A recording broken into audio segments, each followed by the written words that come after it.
월경주기, 이걸 그냥 매달 겪는 귀찮은 일이라고만 생각하셨나요? 오늘부터는 좀 다르게 보게 되실 거예요.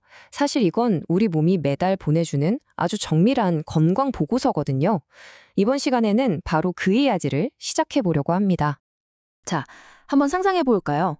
만약에 우리 몸이 매달 아주 상세한 건강 보고서를 보내준다면 어떨 것 같으세요? 종합검진 결과표처럼 말이에요. 근데 놀랍게도 사실 우리는 이미 그걸 받고 있다는 거죠. 바로 월경 주기를 통해서요. 우리가 혈압이나 체온 재는 것처럼 월경도 우리 건강 상태를 보여주는 아주 핵심적인 지표라는 거예요. 그래서 제5의 활력 징후라고까지 불리거든요. 그만큼 우리 몸과 마음의 건강을 가장 민감하게 보여주는 신호 중 하나라는 뜻입니다. 좋아요. 그럼 이제부터 우리 몸이라는 차의 계기판을 읽는 법을 한번 배워볼까요? 월경 주기가 우리에게 보내는 4가지 핵심 신호, 여기에 한번 집중해 보겠습니다. 첫 번째 신호는 바로 규칙성입니다. 주기가 딱딱 맞는다는 건요, 뇌에서 난소까지 뭐랄까 직통 전화가 아주 잘 터지고 있다는 뜻이에요. 이 호르몬 통신망, 즉 HPG 축이 정말 원활하게 작동하고 있다는 가장 강력한 증거죠. 반대로 이게 불규칙하다? 그럼 그 통신망 어딘가에서 문제가 생겼다는 신호로 볼 수 있습니다. 두 번째 신호는 월경이 아예 멈춰버리는 무월경인데요. 이건 그냥 좀 불편한 수준이 아니에요. 우리 몸이 지금은 비상사태야. 생식 기능은 일단 멈춰 라고 판단하고 말 그대로 비상 브레이크를 꽉 밟은 상태라고 보시면 됩니다. 에너지를 아끼기 위한 최후의 수단인 거죠. 세 번째 신호는 월경량입니다. 이건 우리 몸속 호르몬 균형을 비춰주는 거울이라고 할 수 있어요.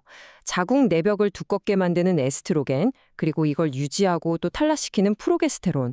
바로 이 둘의 밸런스를 아주 정확하게 보여주거든요. 만약 양이 너무 많다, 그러면 에스트로겐이 좀 우세한 상태일 수 있고요. 반대로 너무 적으면 에스트로겐이 부족하거나 영양 상태에 문제가 있다는 신호일 수 있습니다. 자, 마지막 4번째 신호는 바로 통증입니다.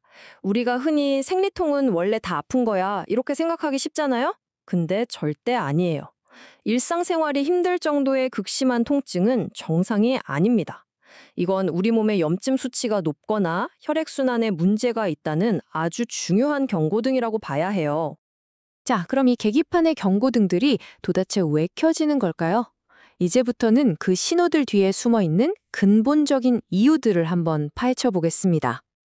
이 불규칙성을 일으키는 주범들은 뭘까요? 대표적인 게 바로 만성 스트레스, 그리고 다낭성 난소증후군 같은 문제들이에요. 만성 스트레스는 배란 자체를 억제해버리고요. 다낭성 난소증후군은 호르몬 균형을 깨뜨리죠. 또 과도한 체지방이 에스트로겐을 너무 많이 만들어내서 월경 과다를 일으키기도 하고, 갑상선 문제 역시 생식기능과 아주 긴밀하게 연결되어 있습니다. 이 모든 게 다 서로 영향을 주고받는 거예요. 자, 이제 시야를 조금 더 넓혀볼게요. 월경 주기는요, 단순히 우리 몸의 건강만 보여주는 게 아니에요. 우리의 정신적인 그리고 신경학적인 건강 상태까지도 얼마나 깊숙이 반영하고 있는지 지금부터 살펴보겠습니다. 섭식장애가 아주 대표적인 예시가 될 수 있겠네요. 예를 들어 거식증의 경우 체지방이 급격하게 줄어들면 우리 몸은 이걸 생존 위기로 인식해요. 그래서 생식 기능의 전원 스위치를 그냥 내려버리는 거죠. 그래서 무월경이 나타나고요.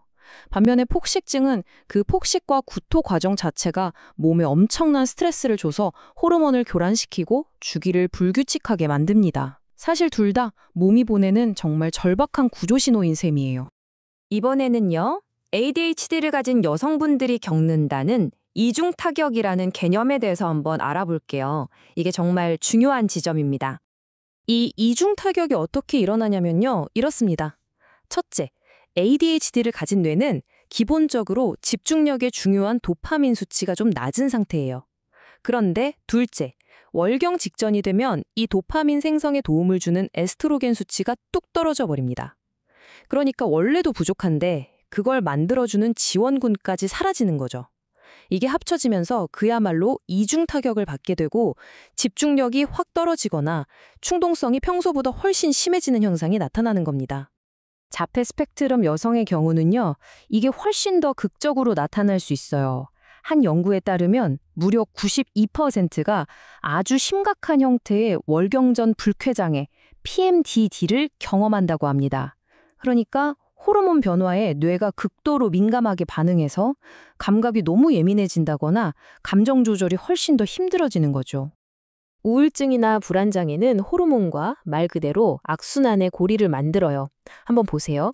만성적인 우울증이나 불안이 스트레스 호르몬을 높이죠. 그럼 이 호르몬이 배란을 억제해서 주기가 불규칙해져요. 그런데 이렇게 깨진 호르몬 균형이 다시 기분을 더 안 좋게 만들고요.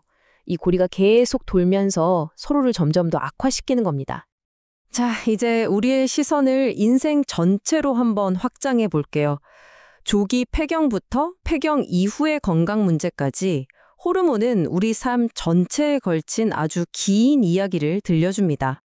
그렇다면 무엇이 난소의 조기 은퇴, 즉 조기 폐경을 유발할까요? 주된 위험 요인으로는 만성적인 스트레스, 인슐린 저항성 같은 대사기능 장애, 그리고 자가면역 질환 같은 것들이 꼽힙니다. 이런 문제들이 뇌와 난소의 소통을 그냥 끊어버리고 우리 몸이 낮은 호르몬 상태를 이게 새로운 정상이구나 하고 받아들이게 만들어버리는 거예요.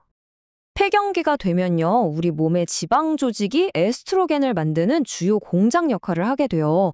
그래서 체지방이 많으면 에스트로겐 수치가 높아서 뼈 건강에는 조금 도움이 될 수도 있어요. 하지만 바로 여기에 무서운 역설이 숨어 있습니다. 뼈를 지켜주는 바로 그 에스트로겐이 유방암이나 자궁내막암 같은 호르몬 관련 암의 위험을 아주 크게 높인다는 거예요. 이건 득보다 실이 훨씬 큰 정말 위험한 거래인 셈이죠. 결국 핵심은 이거예요. 여러분의 월경 주기는요, 어떤 복잡한 검사 없이도 매달 내 몸의 상태를 스스로 진단할 수 있는 가장 손쉬우면서도 가장 강력한 도구라는 겁니다.